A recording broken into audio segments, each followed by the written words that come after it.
Hello, Bacho. Let's see this question. The question says, two identical vessels are connected by a tube with a valve, letting the gas to pass from one vessel into the other if pressure difference delta P is greater than 2.0 atmospheres. Initially, there was a vacuum in one vessel while the other contained ideal gas at temperature 300 Kelvin and pressure 4 atmospheres. Then, both vessels were heated to a temperature of 600 Kelvin. Up to what value will be the pressure in atmospheres in the first vessel will increase.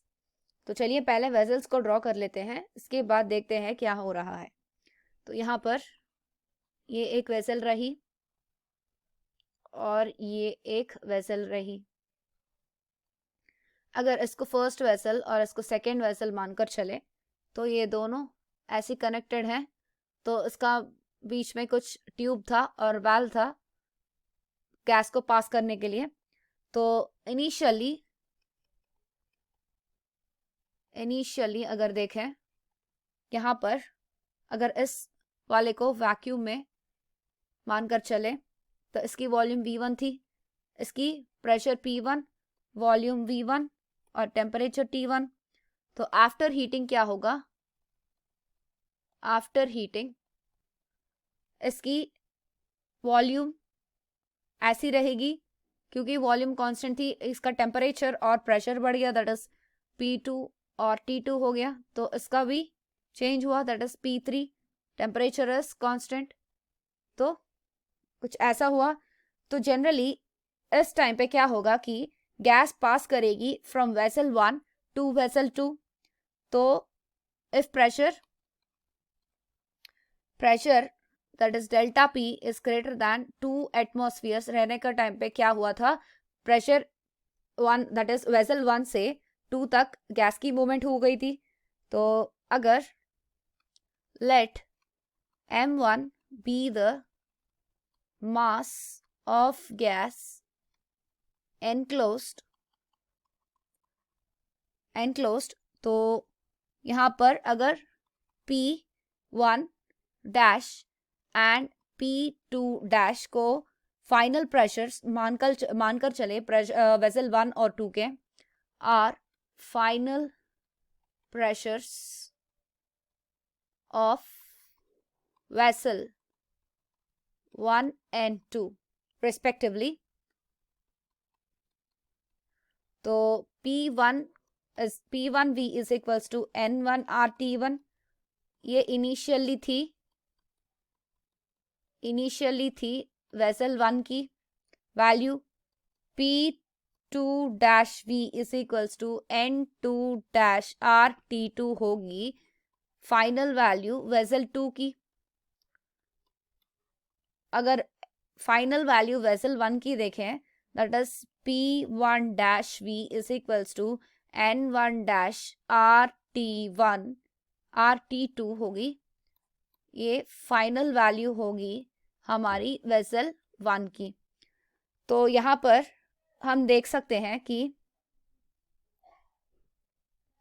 N2 dash is equal to N1 minus N1 dash हुई. इन सब में अगर निकाले तो मोल की difference कुछ ऐसी होगी. So from the above initial and final conditions in the vessel, that is from equations 1 and 2.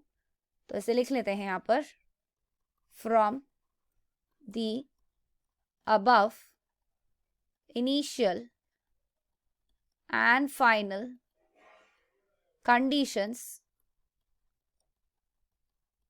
In vessel 1 and 2 we get, हमें मिलेगा P2 dash is equals to P1 by T1 minus P1 dash by T2 into T2.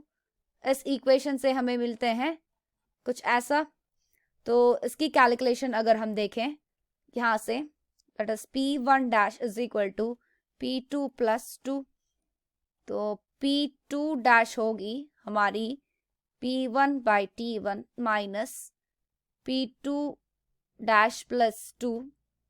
यहाँ पर P1 dash की value यहाँ पर substitute करें तो T2 into T2.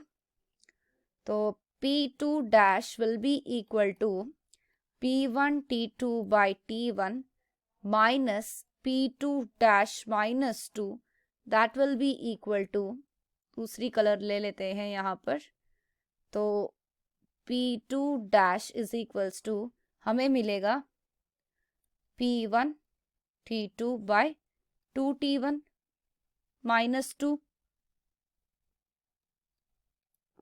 लेकिन हमें क्या गिवन थी, P1 की वैल्यू 4 एटमॉस्फियर्स, इसको P1 मानकर चले, और T1 की वैल्यू 300 केल्विन, और यहाँ पर दी गई T2 की वैल्यू दैट इज 600 केल्विन, और यहाँ पर हमें कैलकुलेट करनी है P2 डैश की value.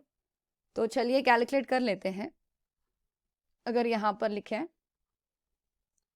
P2 dash is equals to, formula होगी हमारी 4 इंटू 600 बाई इसकी वैल्यू 2 इंटू 300 माइनस 2, इसमें सब्सटीट्यूट करनी है इस फॉर्मूले में। इस फॉर्मूले में हम वैल्यू सब्सटीट्यूट किए यहाँ पर, तो यहाँ से हमारी P2 डैश की वैल्यू निकल कर आएगी 2 एटमॉस्फियर्स। तो the value of pressure is 2 atmospheres. I hope you understand it well. All the best.